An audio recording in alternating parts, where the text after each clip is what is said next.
Okay, welcome how to use the editor 101.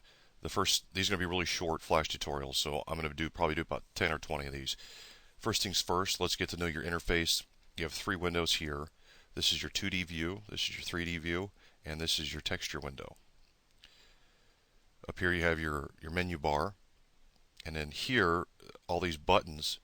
If you can't see all these buttons, you can do one of two options. You can set your resolutions to 1024 by 768 on your desktop, or you can click and drag this down and undock it, and then just redock it back up towards the top. That's a couple different things to do. Down here is your console view. It shows you what's loading, and you can also do some commands down here, but we don't need to worry about that for now. So what we're going to do is we're going to cover what some of these buttons are for. So first off, if you take your mouse, move it over your 2D view, and you left click and drag out box and release, you'll see a little red box. And if you move over to the 3D window, if you hold your right mouse button down and move the mouse around, you should be able to move around and see the box. If you find yourself flying around, just reach up and there's a button called toggle camera movement mode. Make sure that's pushed in, and you should be able to see fairly well what you're doing in this window here. The next thing is what some of these buttons do. If you keep this object selected, which means it's still lit and it's still kind of a shaded red in the 3D window, you could click these buttons and it automatically flips your object for you.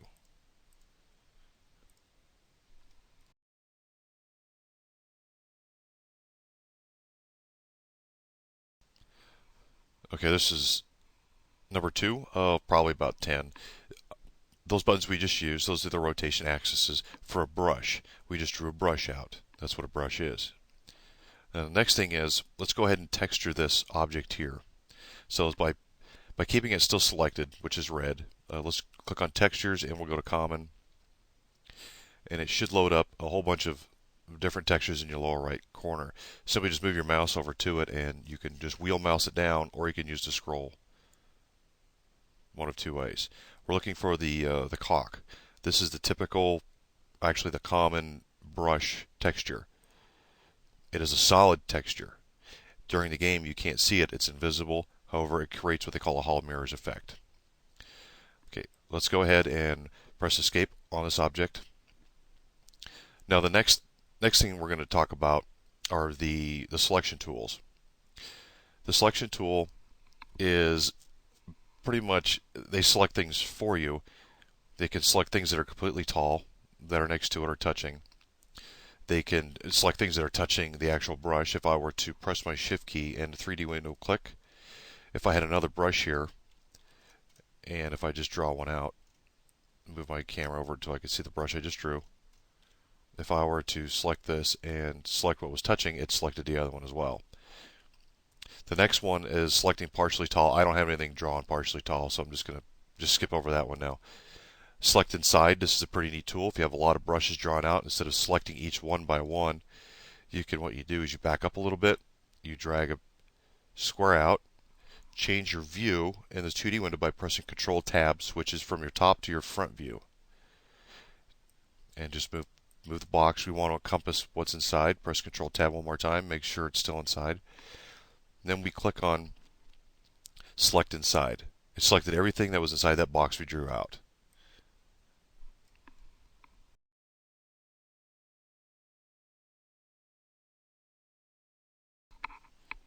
And video number 3, we're going to discuss the clipper tool.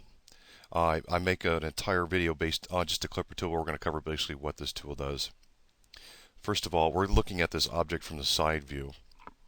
And we press Control Tab, we can switch to the top view. Control Tab for the front view. Since many things in COD are made with a clipper tool, especially broken out walls and stuff, I'm going to give you a real quick crash course how to use it. To use the clipper tool, you have one or two ways. You could press the letter X and it automatically depresses the button for you. And there's two different types of clippers. You can do the 2-button clipper or do the 3-button. I'm just going to cover the 2-button. It's a little quicker and easier. Well, they're both quick and easy. Simply start by selecting the first point you want to cut from, and then select the second point you want to cut to. Notice in my 3D view, it just pretty much slice that. If you make a mistake, you could press escape and it just sits back. Or if you don't want the bottom half of what you cut, but you want the top half, you press shift and enter. All it does is just leaves the brush that was cut, and this way you can just deselect the portion that you don't want to keep and just press the backspace.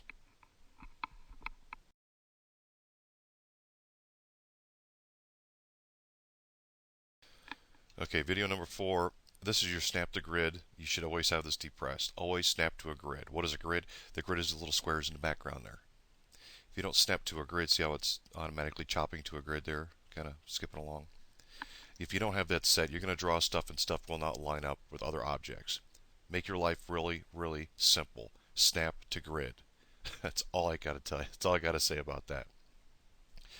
Now the next button is called the texture view mode. And our texture view, remember our window's down here. So if we do our texture view, if you click on it, it'll give us a list. What am I thinking here? Texture view, it's what's in the 3D window. I'm sorry about that.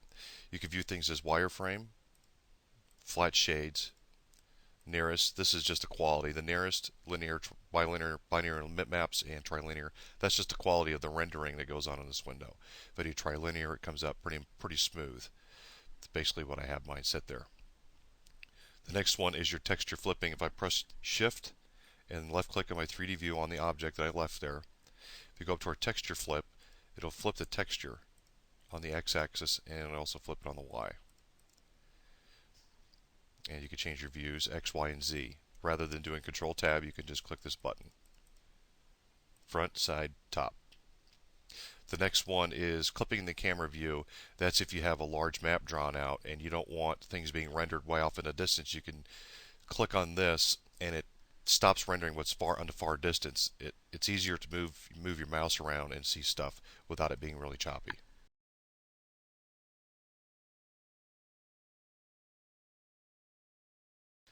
Okay, video number 5, we're going to cover the freescaling and locking of axis. Let's go ahead and click on grid and you can set it to a 1. Kind of zoom in and left click and just drag out a square. Let's go ahead and now click on the freescaling. This is going to allow us to scale in any direction. What do you mean by scale? You can change the size of this without having to flip your views and just redraw. Just by simply left mouse clicking and dragging around, you can literally change the size. Control Tab changes to your front view. It doesn't seem to work on that view. Control Tab, there we go. Works on the side view. Control Tab back to the top. If you uncheck this box, keep it selected, select your X axis, it'll lock the object on the X. Means it won't let it go left or right, but it can go up or down. This is looking at it from the top. Uncheck that, do the Y axis. It'll allow us to freely move on the X, but locking the Y. Same with the Z axis. It'll allow us to do anything we want, but it will not let us go up and down.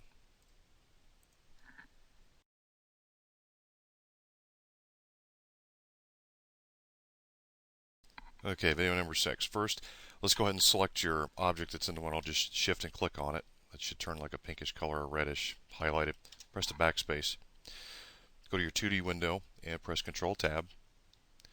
Switch to your top view. Scoot out a little bit so you can get more of a view.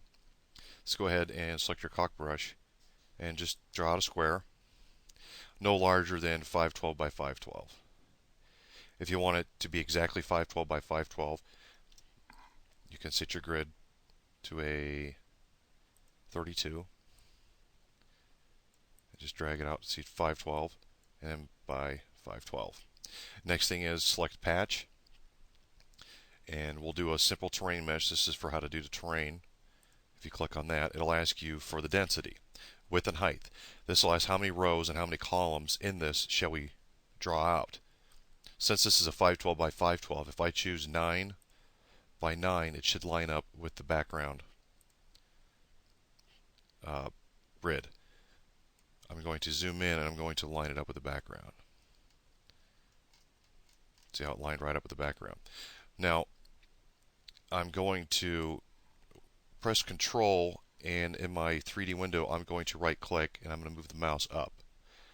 I should be able to see the caulk on the ground there. How to move this up or down is the same way as using any other brush.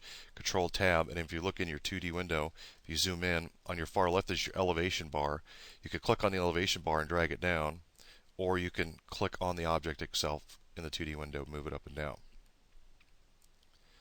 In your 3D window, if you can't really see this very well, if you need to tilt the camera forward, you can use the Z or the letter A. It just tilts it forward and back. If you're not too sure what yours is, you can click Help, Command List, brings up the list of what you can do. What these buttons are, don't select curved brushes. Well, I didn't make a curved brush yet. The next one is Show Patches as Bounding Boxes. This basically just lines out the measurements and gives it kind of a box look around it. You won't see it in a 3D view, but you'll see it in a 2D view, such as here. The next one is show these patches as a wireframe. It's just going to turn into a wireframe. That's all it does. It's easier on the editor, especially when you have a lot of terrain to move around, but by selecting that. The next one is Patch Bend Mode. This one is not really going to help us because this is a terrain curve. This isn't a simple patch. The next one is Redisperse Patch Points, and let's go ahead and cover that in the next one.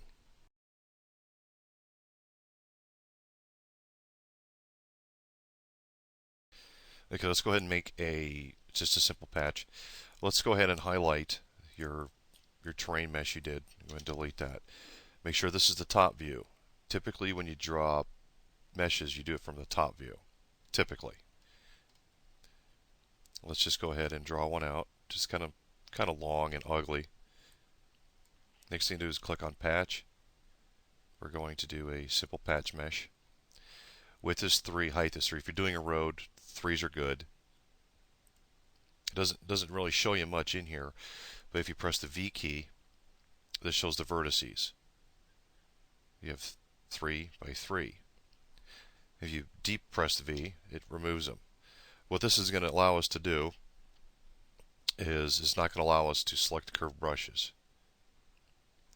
If you press Escape and you press your Shift and click on it, you won't be able to select it. This is good for editing, if you're trying to grab stuff. Deselect it, I should be able to grab it. This is the patch bounding box, the same as before. This is your wireframe. It turns into a wireframe. The next one is a patch bend mode. In order to really use a good patch bend mode, you should be from the top. That way you can see what rows or columns you're selecting. Then it pulls up a dialog box. Read it very carefully. Use Tab to cycle through the available bend axis. Press Enter when the desired one is highlighted. We're going to find a bending point. If you press your Tab key, we're either going to bend the road left, down on the right or down on the left, or forward or back. So we want to bend from the center, so you press Return or the Enter key. Use Tab to cycle through the available rotation axis. This will lock around the point. You may also use Shift middle click to select any arbitrary point. Press Enter when the desired one is highlighted. Well, basically what it's telling you is where do you want this to bend around. You can bend it from this portion, or you can bend it around this portion. Typically, I'll just bend it in the middle. Typically. Once you've found it, you press Return. Now, this is going to be the side that we're going to twist. Use Tab to choose which side to bend. Press Enter when the desired one is highlighted. Let's just select the top. You can press Enter now, or you can simply use your mouse and move it around, but we'll just select that one for now. Use the mouse to bend the patch. In the right 3D window, let's just slide forward, press Control, right mouse button, slide up, and release it. We're going to get a better view. Go back to your 2D window, left click on the 2D window, and just simply move. If it's snapping really big movements, set your grid lower, left click, and bend. It's fairly simple. Change your view to a front or a side. You can bend it up or down. That's how you do patches.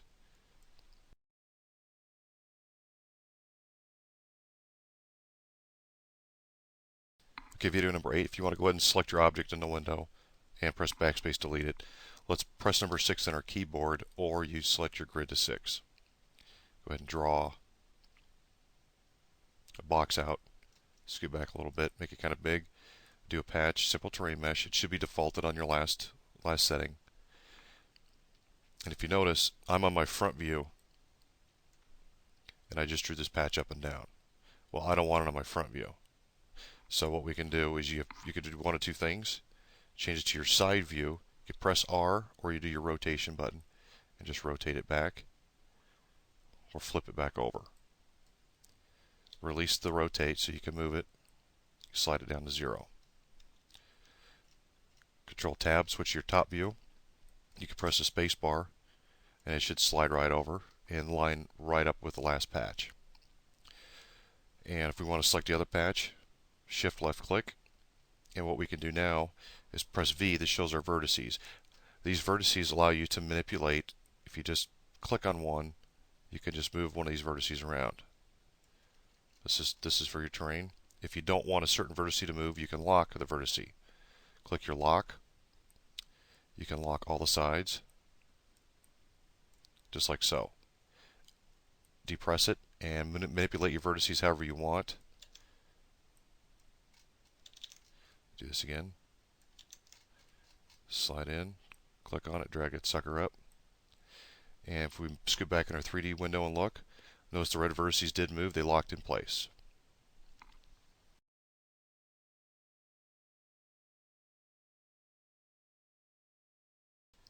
Okay, video number 9. Let's go ahead and unlock these vertices. Once you're done manipulating them, press the unlock, drag them over, turns it back to the regular purple and green. I think they're purple. I'm not colorblind. And uncheck the unlock. Otherwise, you'll be trying to select something and it doesn't do anything because you're trying to unlock them once they're already unlocked. Go ahead and uncheck that. And let's go ahead and press escape. It deselects it. Now let's put an entity in this. Let's right click the 2D view, kind of move over here. Right click, and we're just going to drop an actor. It doesn't matter what it is. We should have a little guy sitting here. Now we can show these different entities. This is an entity. We can show him as just a regular bounding box or wireframe. Selected wireframes. Select skin, skin, skin and boxed. Doesn't really matter there. The next one here is toggle camera movement mode. I already covered that one. And the toggle alpha rendering of textures when you do alpha blending. The next one is the entity button. A lot of people are having problems when they're trying to select something, it doesn't select. Yeah, for instance, if I just put this guy in here and I can't, it clicks everything else but him. You need to uncheck this button. The next one is when you're doing portals. I'll just go ahead and draw something out here. Let me give you my portal no draw. Just give you an example of what this does. I just drew a little portal brush. Scoot in, I'm going to draw a portal cock. I'm going to draw this on the other side. Now you can't really see this portal cock through the portal no draw, so I'm going to click on my surface button. It just shows the portal cock. This is a really helpful tool when you do portals, because that way you can see whether the portal is connecting to another portal. For instance, just like this. If you click it, you can see how they're connected. It's a really helpful tool. And by the way, that right there would be a T-junction. That would throw up an error.